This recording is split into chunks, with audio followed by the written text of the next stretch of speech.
Please welcome onto the show the publisher of Panther-lair.com and one of the most foremost Pitt sports journalists in the city, Chris Peak. Chris, how you doing today? I'm good. How are you guys? Thanks for having me on. Absolutely. We're doing great. We're really happy to have you. You are almost the godfather of Pitt Panthers media. So to have you here to talk about our favorite topic in the entire world, quite the honor. I mean, that makes me sound old. I mean, I know I'm older than, but I mean, like there are guys out there who are older than me. Like Harry Paceris is older than me. So, and you know, he's the guru. He was doing this before I was. So, not godfather, maybe just like Uncle. No, uncle. Yeah. Yeah. Okay. Fun uncle. The fun uncle of Pitt sports. Yeah, that works. So I think everyone's really familiar who at least listens to our podcast is really familiar with your work with the Panther-lair and all the content that you and Jim Hammett put out. But I don't get the sense that, you know, there's a lot of familiarity with how that came to be. You're a Pitt grad, so obviously the love for Pitt sports is there. But how did you come to be the publisher of Pitt's Rivals platform?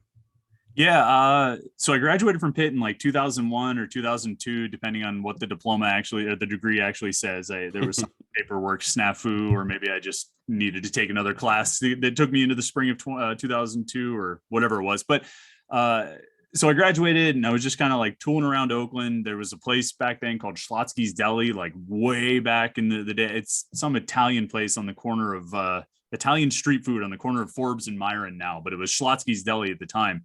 And I was working there, and like a couple years out of college, I'm like, crap, like, what am I doing here? I just graduated with a college degree. I'm supposed to be doing something more than making sandwiches. And I mean, I was good at making sandwiches. I made good sandwiches, but so I'm trying to figure out like, what can I do? What do I want to do? I went to school for like English lit. I'm like, I don't want to be a teacher. That's not going to work. So, and that's basically the only thing you can do with that degree. So I'm like, well, I like to write and I like sports. So let's see what we can find out. And I start poking around. There was this monthly newspaper, or maybe it was weekly, I forget, called the Pittsburgh Sports Report. I started writing for them a little bit here and there. And somebody's like, well, you should check out this website as part of this network called Rivals. So I started looking into it. And this was like way back in the day, like when it really was all like fan sites. I mean, that's what Rivals was, you know, 2000, 2001, 2002. It was pretty heavy on fan sites. And that was sort of a reputation we had to work hard to shed. But so I reached out to these guys. I'm like, hey, can I come write for you? They're like, sure. And so I started doing that in 2005, I guess. I think Dave Wanstead's first year was my first year on the site. And a couple years later, the guy who was running it was like, all right, I'm going to retire. I'm going to step down. Do you want to take over the site? And I'm like, okay. And so for the past 15, 14 years, I've been the publisher, and it's I mean, certainly seen some things over that time. I mean, you guys know what the last 15 years of Pitt sports has been, the ups and the downs and the weirdness. But yeah, that's sort of the origin story, and it's been fun. And it's like, it's so funny because in the last like 2 years, when everybody was figuring out about working from home, I'm like, guys, I've been doing this since like 2005. It's like, here, I'll show you the ropes. Here's what you need to know about working from home. Like, here's when you need to put on pants, and here's where you don't need to, and you know, you look good from the top up and all that stuff. But it's hard to complain about. Kind of being in charge of the site is cool, although there's obviously responsibilities that come with that. But working from home, and you know, I always joke that like, the only time I need to leave the house is to go to like games and press conferences. And so I could do a lot worse than that, you know? So it's been a pretty good ride. It's been fun, and don't really see myself stopping anytime soon, because it'd be pretty lame to go back to like a real actual job, you know? Coming from three people with 9 to 5s, I can confirm for you that what you do is probably cooler and more fun than being, you know, pencil pushers like us. So definitely recommend keeping that up. So you've worked for 15 years with Pitt Athletics.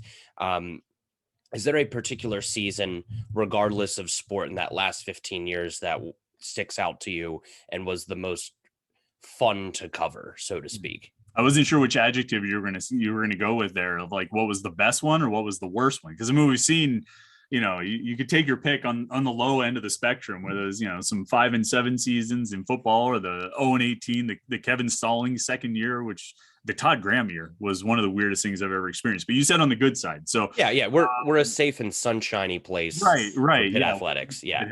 I mean, like, I mean, the basketball seasons when they would get ranked number one and got number one seeds, it was a long time ago. And I think, maybe we didn't even appreciate how good it was at the time. And it's only looking back of like, holy cow, that was amazing. They would be a top 5 team playing top 5, top 10, top 15 teams, like seemingly every night, with all the characters that were in the Big East at that time. That was pretty tremendous. I got to be honest though. I mean, and I hate recency bias, but like this past football season, I mean, it was pretty easily the best football season I've covered at Pitt. I mean, the second best would be like 2009, which obviously had its like crushing defeat at the end of the regular season with the Cincinnati game. That was a pretty special season to watch. There were some great storylines. The whole Bill Stahl thing. I don't know if you guys remember, like Bill Stahl, like when they played Notre Dame, ESPN had this whole thing about how Bill Stahl's parents couldn't sit in the seats anymore because he was getting heckled so much and all this stuff. And there were storylines like that. And Dion Lewis was a freshman and Doran Dickerson finally did things. And Dave Wanstead finally got over the top. But obviously the way it ended in the regular season was about as bad as it could get. I don't know if there's been a single night that rivals what the night of the ACC championship game was this past year. And I wasn't down there. I stayed here to do like the post-game show. Jim Hammond went down and covered the game in person, but watching it on TV, following on Twitter, following on the message boards and doing the post-game show after, I mean, I don't think there's been another moment that really kind of rivaled that. There've been a lot of highs. There've been a lot of, days where wow, that was a really good day for Pitt. They got great commitments that night. DeMar Hamlin committed in 2016 and Aaron Matthews flipped from Penn State the same night in like January or whatever it was. That was really exciting. Some of the big wins they've had, obviously West Virginia in 07, Clemson, the Penn State game in 16. I mean, there've been big moments and big games, but I don't think anything really comes close to what that Wake Forest game was and how the game went and what it meant. And just what a conclusion to a season that was, it was Pitt's best season in 40 years, and I don't think that's a hyperbole to say it. So it's funny to say, well, last year was the best year, but it kind of was. I can't really think of another single season that rivals what that season was because they pretty much accomplished everything. Obviously the Western Michigan game is the major blemish and the Miami game's bad. I think we've all sort of given them a pass for the Peach Bowl, and rightfully so when you're down to your third quarterback. But it was about as good. It was the best season I've ever seen from Pitt. And, when you're talking about the best season in 40 years, it's hard to really rival that. So, I don't know, maybe a few years from now, we'll have a different perspective, but as I sit here right now, that stands pretty much at the top of the mountain. Yeah. I remember on our drive back in our rented minivan from Charlotte, I sat there and read through like all 20 or however many pages long that game thread was. And it was funny in hindsight, but still so entertaining because everyone was up and down and down then up. So I would agree. I don't know if anything can top the roller coaster of a day that was. On the flip side, what was the biggest burn the cathedral down, everything is horrible moment that you've witnessed, whether it was on the message boards or just overall? There's weird ones. So obviously recruiting is such a big part of it, right? So whenever it was 2012, I guess, with Robert Foster when he committed to Alabama and everyone was guaranteed.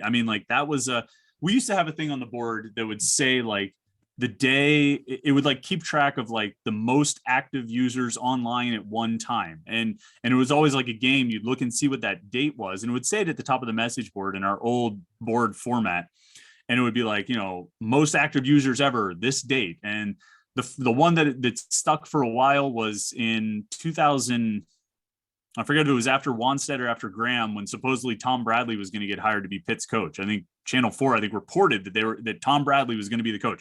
Well, that was the record holder for the longest time until Robert Foster committed to Alabama instead of Pitt that morning up at Central Valley High School. And that set the new record that I think stood until we no longer had that record. So that was one, or no longer had that format on the board. So that was one that really, that was a big low point. There have been recruiting losses that have caused major board meltdowns.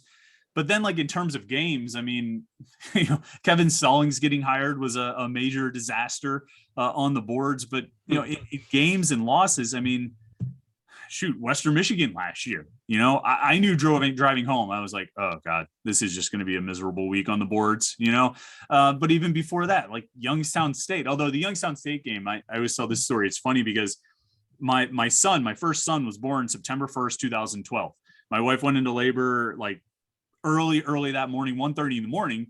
And so I was in the hospital, with her and him as this game's going on. And we didn't have whatever network that game was on in the hospital. So I'm watching it on Twitter and I'm like, what is going on here? How are they losing to this team? So that was a pretty big disaster. That was a pretty big collapse. That awful 2018 Penn State game caused some major meltdowns. Any one of Dave Wanstead's disappointing losses caused major it's hard to pick one, just like it's hard to pick between like the 2007 West Virginia game and Clemson and Penn State in 2016, or Clemson this past year, or Wake Forest.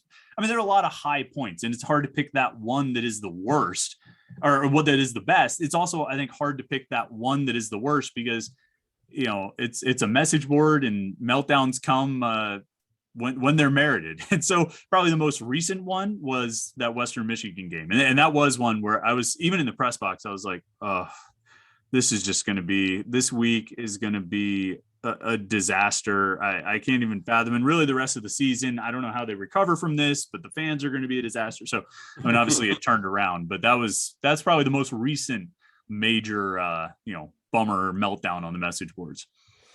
It really tracks for us that most of the top traffic days on the lair were after like bad things happen, because it supports our theory that Pitt fans are so conditioned to misery that they seek it out. And on our side, it's kind of manifested in, I don't want to say like our big breakthrough, because it was like the first time we topped like 100 listeners, which we thought was a huge deal, was after Western Michigan, because anybody that knew us tuned in to listen to us just sulk and play Sound of Silence in the intro and just cry and bitch and moan. And I think Pitt fans are masochists. I think that would you agree, or is that just kind of something that is consistent across college football fan bases? I think for sports fans in general, there's only so many times you can say like, hooray, or like that win was great. But man, there's a million ways you can say that sucked. You know what I mean? Like a game that when you lose a game, like you can tear that thing apart all day. How much fun is it to be like, boy, Kenny Pickett's slide play, that was really cool, huh? Or AJ Wood's interception, that was great. That's one post and he gets maybe 2 replies. But if you say like, this guy sucked in this game, boy, that's a thread to go, why would you kick a field goal there? That thread will go on for 4 pages. There's a lot more ways to talk about losses than there are to talk about wins. And, I think and you see it on social media. I think you see it from all the teams, you see it from, Steelers fans, you see, Pirates fans and Penguins. All college sports for sure. There's just so many more things to pick apart in a loss than there are a win. And, again, I think you get tired of being like, hey, that was awesome. That's kind of the end of the conversation, as opposed to like, that sucked. Let's talk about that. So I think that you definitely get more traffic and conversation out of the losses, unfortunately. Well, now that we've discussed all the trauma from my childhood as a Pitt fan, and these last few years, not even just my childhood, I do want to look a little bit ahead. We have you on. We'd be remiss to not discuss, what's going on with the program right now.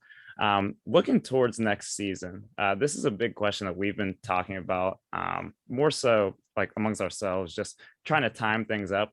Do you have any insight, or not even insight, just thoughts on when you think Pat Narduzzi will name a starting quarterback for next season publicly? As late as he possibly can. I think he named Max Brown the starter like midway through training camp in August. And like nobody thought Ben DiNucci was going to start over Max Brown. It was like, come on, what are we doing here? And I think probably the same expectation exists with Kedon Slovis and Nick Patty. I think, Kedon Slovis didn't transfer here to be the backup. Pitt didn't try to go get him to be the backup. And I like Nick Patty a lot. And, I think if he plays in the Peach Bowl, they win the Peach Bowl. If he's able to play the entire game. Shoot, if they don't kick the freakiest kickoff of all time that hits the ground and just dies at the 1, if it's just a normal kickoff that rolls into the end zone like it was supposed to be, he might have scored a touchdown on his first drive too. And then who knows, that might be enough cushion for them to win if he scores, on the first 2 drives and still busts his shoulder. Maybe that's enough to hold on for a win. So I like Nick Patty. I think he's produced when he's gotten opportunities, but I think, Slovis, I think, is obviously the guy more arm talent, with more experience. He's thrown a lot more passes. He's played in a lot more, a lot bigger stages and a lot more often. He's the obvious choice, I think, to everyone, in the program, outside the program. I don't know, you're past the point where Patty would transfer, I would think, unless I guess he could go as a grad transfer and play somewhere right away, but it's going to be late in the game for him to do that. So I don't think you're trying to protect against that. You want to keep them both engaged in a competition. So maybe you hold off announcing it for a couple of weeks, but I don't see, I'd be surprised if Pat Narduzzi goes into the West Virginia game saying it's going to be a game time decision or listing them as or starters. I would guess second week of camp, maybe third week of camp, probably with another week or so left, he'll announce it. I'm not sure really what would precipitate it. Maybe he gets voted a captain or something like that. And Narduzzi feels like it would be weird to have a captain be your backup quarterback or a non-named starter. But to me, I mean, I think he'll name it at some point in the middle of camp, but he'll wait as long as he possibly can. And look, 7 years in now, 8 years in, I've given up on trying to figure out the psychology of Pat Narduzzi and some of his decisions with something like that. Like there are decisions he makes in terms of what he says publicly or what he does publicly. And I'm just like, but why? What are you gaining from this particular decision? And I've given up on trying to figure it out. So who knows? Maybe he will wait. Maybe he'll wait until like the game at Western Michigan, and he'll just keep playing the or game all that way. If I had to bet, though, it'll probably be like second or third week of camp, and he'll name Slovis as the starter. I was gonna say, I think your answer that you gave made the most sense, but halfway through I was thinking, like, part of me just hopes that Narduzzi pulls back when Urban Meyer had JT Barrett and Cardell Jones, he waited until like they trotted them out for the first drive and no one knew. Part of me hopes Narduzzi just pulls one of those just for the dramatics. It would I can only imagine the threads on the lair if that happens. No, yeah, and he'll have them like both in the huddle with helmets on, like that first huddle before they go on the field.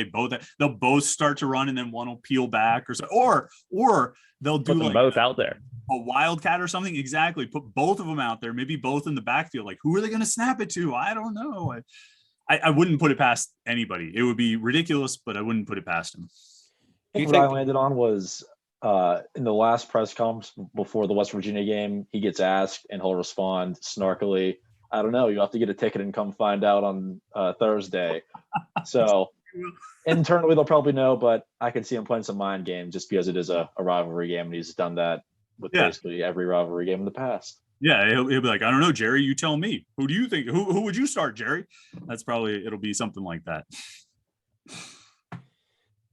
Either way, I think the quarterback position has a pretty high floor this year, and our play is going to be heavily dictated by the level that they rise to, and if Slovis is the guy and can kind of blow everyone out of the water, this is a team that can make playoff noise. But even if Nick Patty starts and he plays to the caliber that we've seen, this is a decent team. But what really interests me is kind of some of the buzz that Pitt has generated on the recruiting trail for quarterbacks. We have Kenny Minchey, who was lights out at the Elite 11, and then we set our sights on Hykeem Williams, the class of 2024. However, with Minchey, we started to hear some rumors, and I think there was something on the lair today about other schools that might potentially be interested in him. Have you heard anything to that extent, or is it really just kind of fabricated media from other schools' rival pages that are like, hey, we don't have a quarterback, what if we could just steal this kid from Pitt, because to us they are still Pitt?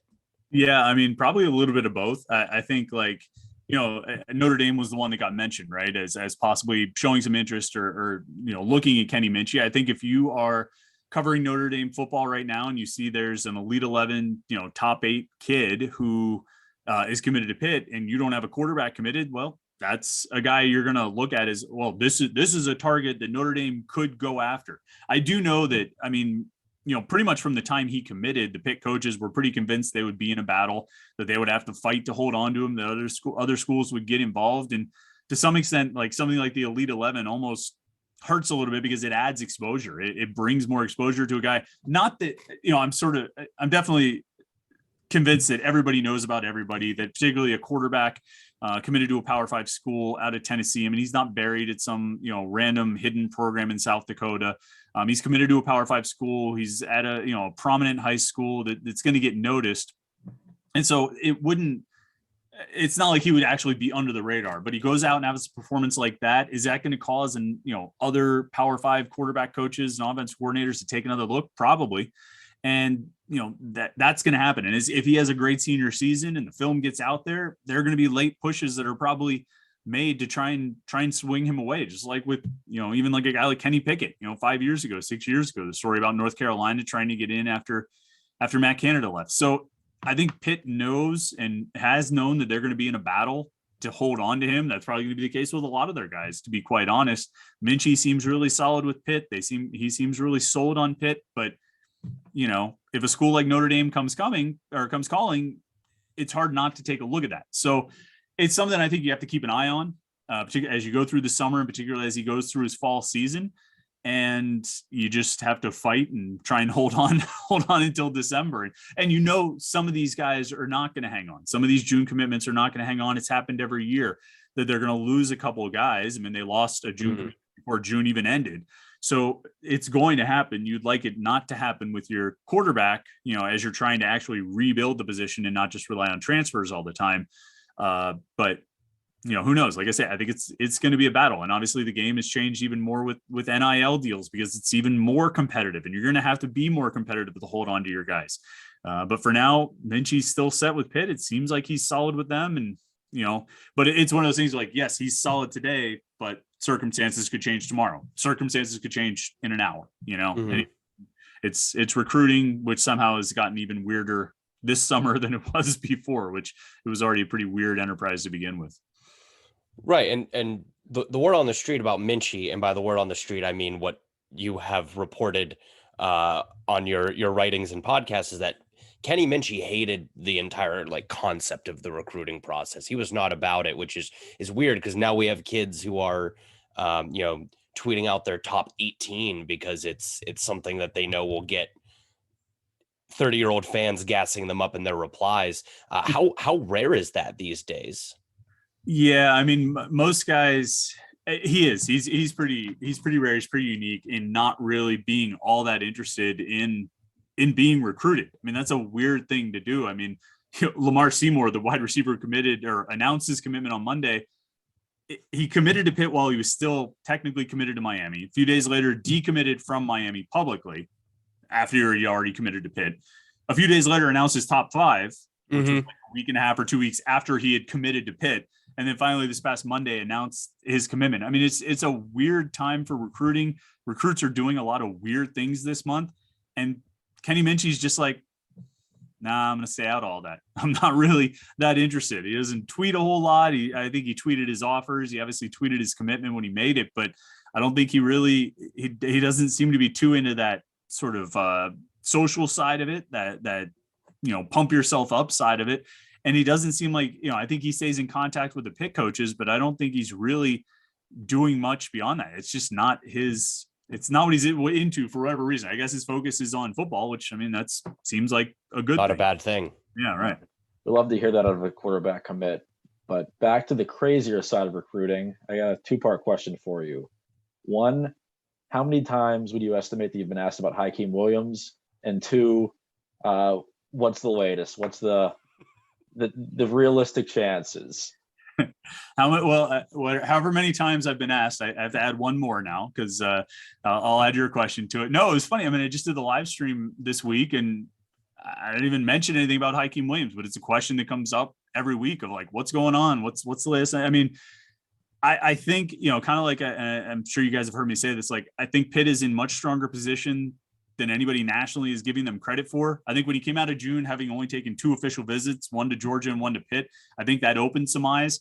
And I think as people kind of talk to more sort of sources and people around Williams or people around colleges and college coaches, I think they kind of found like, whoa, Pitt's actually in serious position here. The thing is, like, unless I'm completely misreading Williams, I think any of these like 5-star guys and a lot of the 4 stars and probably even some of the 3 stars, you're going to have to play the game, and you're probably going to have some kind of NIL deal in place. And I don't know if Pitt wants to play that game. I don't know if they've been playing that game. Maybe they have, and all 16 guys who have announced their commitments, all 18 commitments, because there's the 2 unannounced guys. Maybe those guys all have NIL deals in place and they're all going to get $200,000 when they get to Pitt. I don't think that's the case. But I think if you're going to recruit at a high level and you're going to go after one of these top guys in the country, like Hykeem Williams, you've got the relationships. He loves your campus. Everybody's happy with everybody. Everybody's a family. It feels like home. All those things are great. You've got an offense that's going to feature him. He's going to play right away. All these things are great. But it's 2022 and there's another piece of the puzzle. And I think if you don't fill in that piece of the puzzle, at least in some competitive way, I think it's going to be tough to land a guy like him or anybody else kind of in that stratosphere of recruits, because you might not want to do it. You might want to walk a certain line, and that's cool, but the schools you're going against are not going to walk that line. The schools you're going against are going to do those things because to land that kid. And so I think if you want to be competitive, you got to have the relationships. You got to have it feel like home. It's got to be like family. Taekwon Underwood done a great job. Charlie Partridge has done a great job. Pat Narduzzi, they've done everything right, but I don't think you can do it without that piece of the puzzle. Now, this is not to say that they have not been involved in NIL discussions with Hykeem Williams. I don't know if they have or haven't. I don't know how they're choosing to operate this recruiting cycle on that front, but I think it'd be pretty hard to land someone like him. And it's not just him. I think, like I say, 5 stars, most, maybe all 4 stars, probably a lot of the 3 stars, guys who have a lot of options. You're going to have to play that game, and you're going to have to be, and I think wherever he ends up, there's probably some element of that at play. And so that's something that's kind of lurking behind or looming over pretty much everything that's going on in recruiting this summer. Yeah. So Chris, I mean, gave all the reasons why Pitt's going to be in quite the battle for Hykeem Williams, but let's just fast forward a year from now. He signed the letter of intent. He's coming to the University of Pittsburgh. This would be Pitt's biggest recruiting win since blank. I mean, geez. I don't know. Because I mean, like the other 5 stars they've gotten, Dorian Johnson and Jonathan Baldwin were Western PA kids, which you're always going to have, I mean, Baldwin was out of Aliquippa back when Pitt just pretty much got whoever they wanted from Aliquippa. Back in the day, Johnson was, he was going to Penn State. He was committed to Penn State until everything happened, kind of fell out there, and he ended up at Pitt. Boy, I don't know. I mean, they've won some big recruiting battles. I mean, DeMar Hamlin was a huge win in 2016. Holding on to Jordan Addison was pretty big because he had some late pushes from some guys. I know Larry Fitzgerald had a lot of, I mean, I think he had some serious interest when Pitt got him. Boy, I don't know. I mean, even like a guy like LaShawn McCoy, it was like LaShawn McCoy the second time around where he wasn't the LaShawn McCoy he had been, the previous year. I can't really, I guess it would be one of the 5-star guys just because, Johnson could have gone anywhere in the country, Dorian Johnson. So maybe him, but even then, like I say, it comes with the caveat of being in Western PA. I mean, this truly would, break, this would break records. I think we talked a lot about Dior Johnson being like the biggest recruiting win for Pitt forever or something like that. I mean, and this would be bigger if Pat Narduzzi and his group can pull it off. So there's just no precedent for something like this. No. I mean, like, unless you want to go back to the good old days of like the late 70s, you get guys like Tony Dorsett and stuff like that. When you get them, possibly through nefarious means. I mean, the old style of, NIL deals, but there's nothing that really comes to mind that's on the level. I mean, anybody I would come up with, yeah, there were guys that maybe they were 4-star kids. They had good offers, national offers, but I mean, you're talking about a top 15 guy nationally, and Pitt is, I mean, they haven't operated in that territory pretty much. I mean, again, since like the late 1970s. So, even if we don't get him, I think even being in the conversation is kind of a big deal for Pitt and Pitt's brand. And with realignment going on, and I know we could spend half of the day talking about that, it's kind of brought back into focus, the worth of a school's brand. What is the biggest roadblock facing Pitt in terms of growing its brand both in the city of Pittsburgh and, you know, on a broader level as a football school at this moment? Yeah, the city of Pittsburgh has been a tough nut to crack, and they've tried so many different ways to kind of like attach themselves to the city. I mean, you guys, I don't know if you remember, like they had the My City, My Panthers campaign. It was like their ad campaign. They put that all over the buses, My City, My Panthers, which it was sort of hilariously reappropriated Brian Batko from the Post Gazette that night that Robert Morris beat Kentucky and like the NIT or whatever it was, started tweeting "My Township, My Colonials," which I just thought was brilliant work by Brian to take the "My City, My Panthers" slogan that way. So I mean, they've tried stuff like that. They've tried different ticketing packages because they know, like, you've got the base of Pitt fans who are going to be there, that 40,000 or however many Pitt fans that are going to come for just about every game. But if you really want to fill Heinz Field, or excuse me, Acrisure, Heinz Field's fine. The Shore. Yeah. If you really want to fill, the stadium, let's call it the stadium. If you really want to fill it, you have to get that sort of casual Pittsburgh sports fan to get those other, 15,000 to really make the place seem packed. And that's tough. They just haven't been able to grasp that or get a hold in that market. Their biggest years, I think prior to the 2003 season, they were ranked top 10. They had Larry Fitzgerald, and they had a really attractive home schedule. And you really need that sort of perfect confluence of events to sell the season tickets and then compel people to come out to the games. And, we saw the efforts they put into the Clemson game this last year, and it's tough. I mean, even that game, it should have been bigger. There should have been a bigger crowd for that. And that was a great crowd. And it felt like a great crowd. They did a great job with that, but I felt like it could have even been bigger. And so in the city of Pittsburgh, they have to keep winning and winning at a high level. And even then, they're not going to get 60,000 consistently. I think if they could get through a season and average 50 plus, that's a great year attendance wise. And I mean, you guys have been in games there where there's 50,000 people. It feels great. It's a great atmosphere at the stadium. So that's not a bad number to shoot for. But you have to have that consistent success to pull it off. As far as Pitt's brand nationally, I mean, I think this last year went a long way in doing that. You were a top 15 program. You had a Heisman Trophy finalist, Biletnikoff Award winner. You won the conference.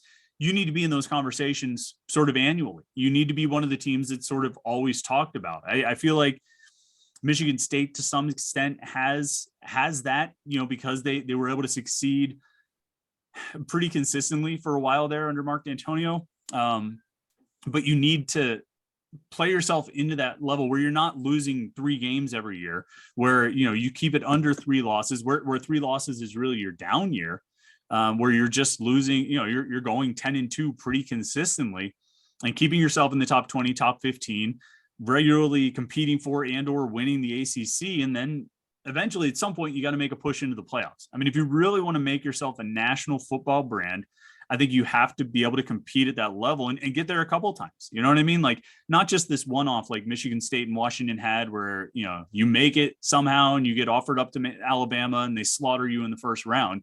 You've got to be able to get there, not consistently, but you've got to be in that conversation pretty regularly.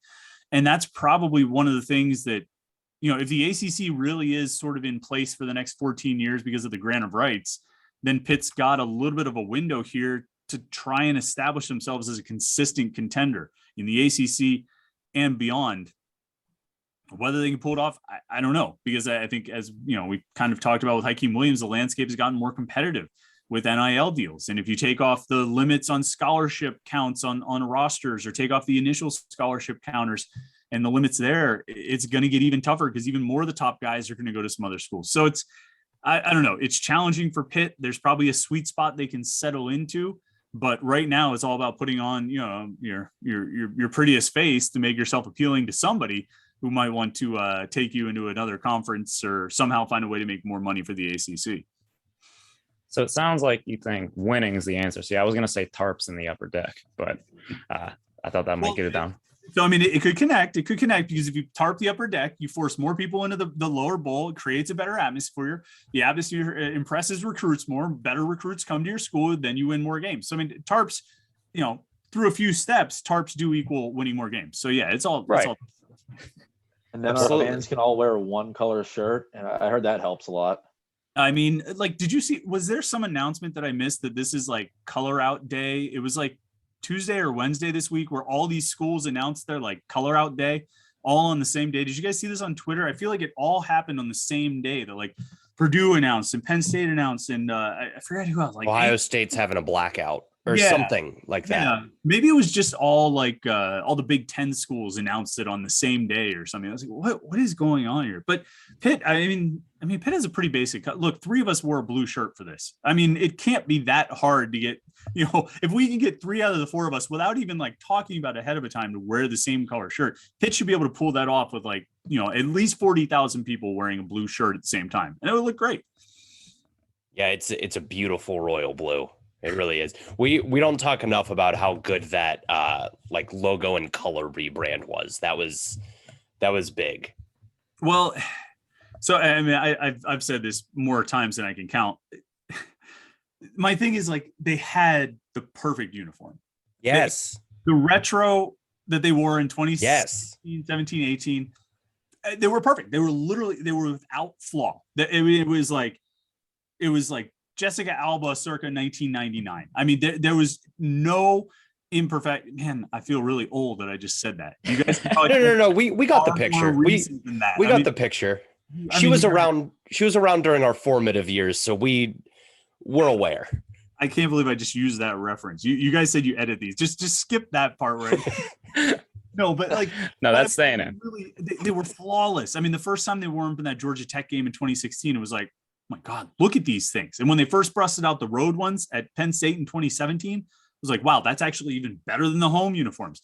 They didn't need to change it. They didn't need to do anything. You don't have to change the font. You don't have to change the cathedral arches or anything. You have a perfect uniform. There's no need for change. It's still really good because they got the colors right. But like you had a perfect uniform. I wish they hadn't changed that. I wish at some point they could rebrand back to that because it really was without flaw. I can kind of understand wanting to tweak it a little bit to modernize it, but I do agree with you. For some reason, the first person I think of in those uniforms is Brian O'Neill. But when I think back to, because I think he had a fat guy touchdown in them. But when you think back, those are the most perfect uniforms ever conceived by gods or men. Yes, they are. I mean, like there's nothing, and I mean, you can talk about some iconic looks in college football, but that's right up there. I mean, I'll put that against, anything you want to pick. You want to pick Ohio State or Texas. I mean, I love USC's uniforms. Michigan, of course, is iconic. Penn State is iconic. That look was perfect and iconic, and it was a timeless look. I mean, I could go on and on about it, but I'm not going to. But yeah, Ryan O'Neill caught a lateral in that Georgia Tech game. That was awesome. That was tremendous. That was much better than his other touchdown that year where he took like a handoff against Virginia Tech and they ended up losing that game. So just focus on the Georgia Tech touchdown.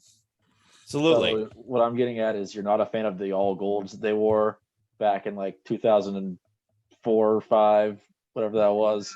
I mean, I like for nostalgia, sure. Like there's a nostalgic appeal to those. I feel like the gold didn't match, right? I think the pants and the shirt were like a slightly different hue of gold. I mean, that was bad. I mean, those were terrible. But overall, I mean, I've liked the different uniform combinations they've come up with. I like the all whites that they wore. I never really cared for the all blue, like the Navy all blues. I think they had them in the Miami game in 2017. Like, I didn't really care for that. I like when they would do the Navy top on the white pants. I was cool with that. The matte blue, whatever. But again, you don't need any of that stuff. You have the perfect uniform. So just stick with it. Even the ACC championship game in 2018, as bad as that was, at least they looked good. They had the right uniforms on. Yeah, I'll think of that every once in a while when I throw on like an old upset of like a Pitt versus Clemson or some other upset. It's like, this would be a lot cooler if we were in the actual uniforms, not just all white with weird navy that goofy and gold font they had. Yeah. Those, I don't know who passed that, but those were atrocious. Well, the funny thing is, if you drive around Oakland now, the younger kids, like the 18, 19-year-olds, are now wearing like the early 2000s gear because it's retro. And we spent years talking about how gross and ugly that whole package was, the Dino Cat or whatever. And now it's, I guess, back in. So how long before we are throwing on a Dino Cat helmet for a game and it's like our throwback night? I mean, hopefully never. I mean, I don't think there's any reason to, Ooh. like, some things that are old are just cool being old. Like, they don't have to be retro. They don't have to like come back. I mean, some things can die. You know what I mean? Like, you can just let things die. And I know Jim Hammett loves the Dino Cat, and I'm pretty sure it's ironic, but I mean, good for him. Just let it die. It doesn't need to come back. Bring back the tooth logo. How about that? Just bring back the that tooth logo that they would have right at the V of the helmet. It was like this weird, it wasn't even like the secondary logo. It was like the third or fourth logo that just randomly show up on like a hat or like right there at the neckline. Bring that back occasionally, but again, I mean, I just think you should wear the same uniform all year because you have the perfect uniform. If you don't have the perfect uniform, then yeah, you should switch it up all the time and do different things like they did in like 2015 and 2016 and 2014 when they would do different combinations. Like, that was great. They were like 10 different uniform combinations. You don't need to do that if you have, you guys ever seen No Country for Old Men? Coen Brothers movie. There's a line when Javier Bardem is in that whatever executive's office, and he's like, why would you send something else when you have the best tool in the chest? I mean, you don't need to send the Mexicans to go get the dope money if you've got Anton Chigurh, right? I mean, those uniforms are the Anton Chigurh of college football uniform, at least as far as Pitt goes. They're the best. They're the best that there is. So I don't think there's anything more I can say about that. I think I made my point. I've often said that Pitt is the Anton Chigurh of college football, so I'm glad that someone's on the same page as me. I don't know. He's not as clumsy at times as Pitt is. I think there's a certain clumsiness and fumbling. Anton Chigurh would never fumble on the first like 6 possessions against Georgia Tech. So, he would never have a missed extra point cost him not 1 but 2 games in my in the last 11 years or 12 years. So I don't think that's exactly perfect. I like the Death Star idea that everybody always comes back to, the Alex Pitt. Kirshner. Yeah. Right. But there were never really any points where the Death Star would malfunction, you know what I mean, and just get destroyed by a top-ranked team, which, Kenny Pickett threw for 8 yards against Clemson, right? I don't think the Death Star was exactly functioning on that particular day. So it's not a perfect metaphor. I'm still searching for the perfect metaphor for what Pitt is. Maybe it's undefinable. It's Pitt. Pitt is Pitt, I don't know. The original Death Star also had like a hole on the side of the building that was a self-destruct button, so I think that feels like an apt analogy. It was I get but like it was sort of like intentionally placed there, although I guess if you want to like push that forward, like, well, Pitt has sabotaged themselves, but no, like there are weird forces at play at times. Like how do you have like 3 onside kicks recovered in a game? How do you fumble on the first 5 possessions of a game? How do you lose a game in overtime on a missed extra point? How do you lose a Big East championship game on a missed extra point? How do you foul on a free throw? Yeah, I mean, like there are some things that I'm not saying they're mystical because I don't get into that with like Pitt fans from like, oh, this is what Pitt does. Sometimes just weird stuff happens, and I can't really put my finger on it. Nobody intends for Andrew Janoko to drop the snap. It just happens. Nobody intends for. There were like random things like 2007 they're playing at like Louisville and they're at the 1 about to go in for a game tying or game winning touchdown, and LaShawn McCoy fumbles at the 1. Nobody chose for that to happen. Like that weird scientist in Rogue One didn't specifically plant that. You know what I mean? It just happens. It happens. It's just weird stuff that just happens. So I don't know. There is no analogy. It's just Pitt. That was beautiful in that it was really, really triggering and scarring, because you just rattled off like 8 examples of situations where no team could potentially find a way to screw up and lose, and our Pitt Panthers did it. I didn't even bring up Virginia Tech in 2017. I mean, they were like competent enough to throw a touchdown to a backup tight end walk on who was serving as the long snapper on field goals. Remember, they ran a fake field goal and threw a touchdown to this guy. They could pull that off, but they couldn't score on 4 tries from the 1. Jester Weah, a track star, couldn't run into the end zone, and they couldn't score on 4 tries from the 1. like, it doesn't make sense, you know, and then some of the things that seem like they don't make sense, like 2017 in Syracuse, right? Max Brown gets hurt. Ben DiNucci has to play. Ben DiNucci, somehow his chin strap comes off and his helmet pops off and Kenny Pickett has to come into the game. Well, that ended up leading. That would be one of those things like, oh, that's the weirdest thing. How could that happen? They blew his red shirt. And I mean, Ben DiNucci doesn't beat Miami at the end of that year. So it almost had to implode in order for the even better good thing to happen. I've given up. I've given up trying to make sense of it. I mean, like 17 years, I've been trying to make sense of some of the things that have happened. And you just got to throw your hands up sometimes. This is why being a Pitt fan is the best. You might not always describe it as the best, but everything you just went through, that's why it's the best. I remember right before the COVID year, we had wanted to draft up a thread to like when there was still a point where like the Big Ten wasn't going to play, Pac-12 wasn't going to play. We were going to try to convince other fan bases to root for Pitt because we thought they were going to be really good that year, and two, like there's all these quirky, weird things that happen with Pitt that trying to expose the rest of the country to about just how goofy and fun air quotes it is.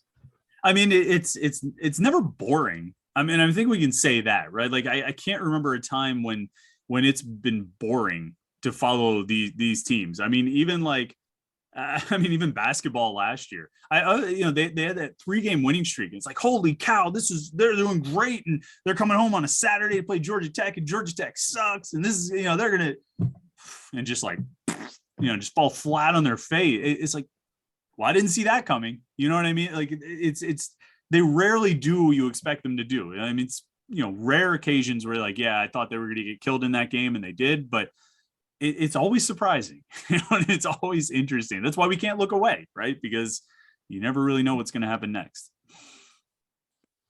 Oh God, it's beautiful. It is beautiful and awful. It's the whole range of the human experience in one 60-minute game with the Panthers. Hopefully we have paid enough for our past sins that last year was a symbol of what can be. But second to last question, because we got two more for you. Do you think that is the case? That is my way of asking what is your outlook for the 2022 season? I mean, I think it's like you said, it just comes back to the quarterback. I mean, the comparison I made a week or two ago is like, if you look at Pitt and Clemson in 2020 and 2021, they both like Pitt in 2020 and 2021 was largely the same team. Clemson in 2020 and 2021 was largely the same team. They had losses, of course, but they returned most of their key guys. They pretty much had the same team. The difference being the play at quarterback. You know what I mean? It was great for Clemson in 2020, and they obviously went and did what they did. It was not great for Pitt in 2020, and they had the season they had. Fast forward a year, Clemson's quarterback play is poop, and they have a not good season. Pitt's quarterback play is great, and they have the best season in 40 years. You've got everybody you could want back. Well, minus one guy. You've got everybody you could want back from last year's roster other than Kenny Pickett. Jordan Addison, losing him is a blow, but I still think they have really good receivers on this team. Love the running backs. Gavin Bartholomew is really good. We know about the offensive line. The defense got to rebuild at linebacker, but I'm pretty bullish on those on those outside linebackers, Solomon DeShields and Bengali Kamara. All these pieces are in place. It's just the quarterback. It's just going to come down to whether Keaton Slovis can play at an above average level, because you need somebody who can win a shootout against Tennessee. The more I look at Tennessee or watch some of these clips of Hendon Hooker, I like the personnel on Pitt's defense, but it's still Pitt's defense, and it's still the defensive scheme, and they're still going to give up points, and they're still going to give up long passes against talented quarterbacks and effective quarterback. It's still going to happen. You're going to have to win a shootout, I think, against Tennessee. You're probably going to have to win a shootout against Miami.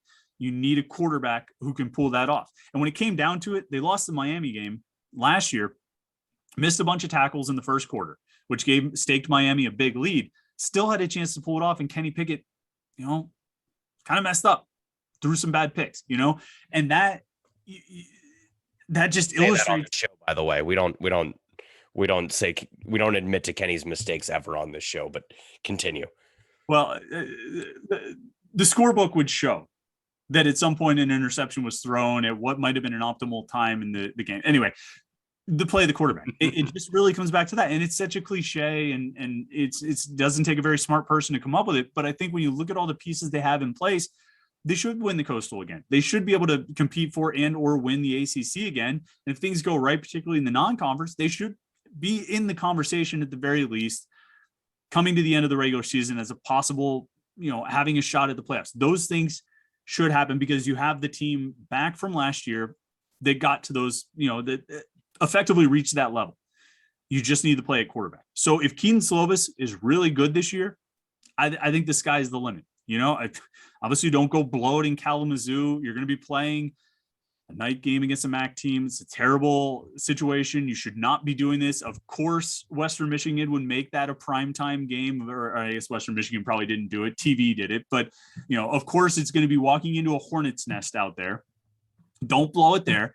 Take care of business against West Virginia and win that shootout against Tennessee. And you've given yourself a real shot to really kind of reach for that next level. Again, if the quarterback play is on point, because I do feel like everything else is in place. So as Slovis goes, so goes Pitt. Just like as Pickett went, so went Pitt. So I mean, that's really what it's going to come down to, I think, this year. Yeah, I think we can all get on board with that. I think that's kind of where everyone who is really adept with this program, and not just a national talking head who goes, no Kenny Pickett, no Addison, they'll suck again. I think people are knowledgeable about the program. That is how they feel about the potential for this year. Yeah, and you see some like signs of it, like Phil Steele has started talking up Pitt a little bit. I think some of the ACC people, grudgingly are talking up Pitt a little bit. They hate talking about teams outside the triangle unless it's Clemson. So it's been hard for them, but they've been overcoming their grief and talking a little bit more about what Pitt should have. But I mean, if he plays well, they should be really good. They really should be really good. But who knows? They haven't had that perfect non-conference season ever since they joined a conference. I don't count 2020. So maybe this is the year they finally pull that off. It should be. But again, can you win a shootout with Tennessee? Can you win a shootout with Miami? Those are the things, that's what it's going to come down to. Fingers crossed on all that. This could, we've said this really could be the year that Pitt catapults its profile if we can do it again. Fingers crossed. It'll be interesting to see. This is why we came up with the catchphrase last year. Please win. Just please win 1 week at a time. Please beat West Virginia, and then one week at a time. Don't ask for too much at once. Yeah. You're saying you just want to be 1-0 each week, and exactly. Are you going to tweet out the name of the opponent each week, like 30 times? Is that the plan for 22? Akron. Yeah. Western Michigan. Whenever we're playing undefeated Miami in the last week of the season, Pat Narduzzi will say this is just like whenever we played Delaware last year. They're all the same. Exactly. Illinois. Yeah. I feel like that bit has been taken though, so you might have to find a different way to. Yeah, you're right. Maybe just tweet out 4 photos of like the team's logo or something that Pitt is playing that week. You know what I mean? Like, the goal is to be 1-0 this week with 4 like who's a four Rhode Island logos. You know what I mean? Maybe that's a move. I don't even know if they have that many. Well, 4 of the same one. Yeah. 4 images. Change something in one of them and be like, can you find the image that's different? It'll be a game. This is a really good brainstorming session here of in-season games to play. Like, find the 6 differences between the Rhode Island logos and see. Yeah, and if you want to buy out the Loyal Sons, all of these ideas can be yours. No, I don't want to step on your bit. I want to be on Twitter less, not more. So I'm going to let you guys take care of that, and you can handle it. We're there for it. That's kind of our home base, because God knows we aren't reporters. We got burned on that partridge tip we got last year, and that kind of ended our journalism days. That's actually a good transition to my last question, and we really appreciate all the time you've given us. But hypothetically, what advice would you give to 3 young upstarts who are really enthusiastic about Pitt football, maybe start a podcast, very active on Twitter. What kind of advice would you give to this hypothetical young group of loyal Sons of Pittsburgh? Just keep doing it. I mean, like, just be consistent. I think, like, I see a lot of people on Twitter or on social media, or will start a blog or start a video series or a podcast, and like start out with great ambitions. And this is what we're going to do. We're going to do this. And every week you can expect this and this and this. And it's cool for like a month or two. And then you're like, hey, do you remember that guy? Whatever happened to that guy? Like, I think the ones who succeed are the ones who persevere. I mean, you just have to keep going. And the great thing about now is, like, the platforms are there. You know what I mean? They're YouTube is there, Twitter is there, Instagram is there. There are ways to connect with the audience you're trying to find. There are ways to spread the word about what you're doing. You just have to keep doing it and being consistent, and just keep putting out a good product too. I guess, yeah, I should have led with that part about like quality, since that's actually be good. Yes, be good at it. Step one, do something that people actually want. And so, I think be talented. Yeah, I skipped that part because I feel like you guys already have that down. So then it's just about keeping it going. Just be consistent, that people can rely that every week, or after every game, or before every game, I know what I'm going to get. You know what I mean? I'm going on vacation next week, and I'm like, oh man, am I going to lose my whole audience because I'm going to go a week without a live stream? Because people want to rely on it. They're like my kids and my dogs. People like schedules. They don't like to be thrown off their schedule. So, I mean, I think that's what it comes down to. The platform is there. It's like you just have to build it, and then keep giving the people what they want, because they'll just consume the content and forget about you if you don't have more content for them when they're done with it. So be good, be talented, and keep pushing. Yes. Don't stop. Keep putting content out there. Keep it flowing. That's the key. Awesome. Well, we'll certainly be taking that advice, because I don't know if you caught, but I was referring to us. We are that hypothetical. Oh, yeah. Well, I think everything I just said, you guys are already doing. So we tricked you into career advice, but yeah, man. All right. I think so. Cut this. We got to start all over. I got to come up with new advice. Hold on. Let me Google good advice for podcasters, and I'll just read from the internet. So perfect. Well, Chris, we really appreciate the insights. We really appreciate the conversation. This was awesome. Listeners, if you do not yet subscribe to the Panther-lair, and I doubt there is anyone that listens to us and doesn't, because we are that kind of niche. Do it. It's our fanhood is you are a circle, and then we are a very, very small circle inside of that circle. But again, if you do not subscribe and you want updates on Pitt football and Pitt basketball, and I assume other things, subscribe to the Panther-lair on rivals.com. Man, thanks guys. This was it was fun. It's more fun to do it this way than just me sit and talk for an hour. So I enjoyed it a lot. Thanks for having me on. It was fun. Thank you. We appreciate it. Joining us, Chris. Hail to Pitt. Hail to Pitt.